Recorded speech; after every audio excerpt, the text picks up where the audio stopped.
ஆமா. Interest rate வந்து உங்களுக்கு வந்து அதிகமாகுதுன்னு வச்சுக்கோங்களேன். இப்போ வந்து நார்மலா வந்து எஃப்டில வந்து உதாரணத்துக்கு சொல்றேன். உதாரணத்துக்கு வந்து 7% இன்ட்ரெஸ்ட் குடுத்துட்டு இருக்காங்க எஃப்டில. அதே மாரி கவர்மெண்ட் பாண்ட்ஸ்லாம் பார்த்தீங்கன்னா, 5லேருந்து 6% வந்து உங்களுக்கு கிடைச்சிட்டு இருக்கு. இப்ப ஆர்பிஐ கவர்னர் இந்த இன்ட்ரெஸ்ட் ரேட்ட அதிகப்படுத்துறாருன்னு வச்சுக்கோங்களேன். 6லேருந்து கவர்மெண்ட் செக்யூரிட்டீஸ் எல்லாமே 7% கிடைக்கும். அல்லது உங்களுக்கு எஃப்டில இன்னும் ஒரு 1% ஏறுனா கூட உங்களுக்கு வந்து என்ன பண்ணுவாங்க, இங்க உங்களுக்கு எந்த விதமான ரிஸ்க்கும் இல்லாம தாராளமாக உங்களுக்கு கிடைக்குது அப்படிங்கும்போது, எல்லாருமே எஃப்டி பக்கம் வரலாம். இல்ல பாண்ட்ஸ்ல வந்து இன்வெஸ்ட் பண்ணலாம் அப்படின்னு சொல்லிட்டு அவங்களோட இன்வெஸ்ட்மென்ட் எல்லாத்தையும் கொஞ்சம் மாத்துவாங்க.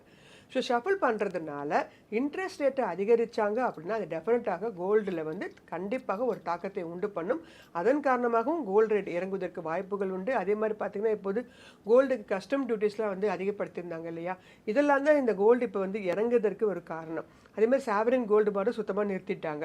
ஸோ மக்களுக்கு கோல்டு மீதான இன்வெஸ்ட்மெண்ட்ட எந்த வகையெல்லாம் குறைக்கலாம் அப்படின்னு சொல்லிட்டு யோசிச்சுட்டு வராங்க. ஸோ அதன் காரணமாகத்தான் கோல்டு ரேட் இறங்கிட்டு இருக்கு. அப்ப இன்ட்ரெஸ்ட் ரேட் அதிகப்படுத்துனாங்க அப்படின்னா, டெஃபினட்டா கோல்டு ரேட் இறங்குவதற்கான வாய்ப்புகள் உண்டு.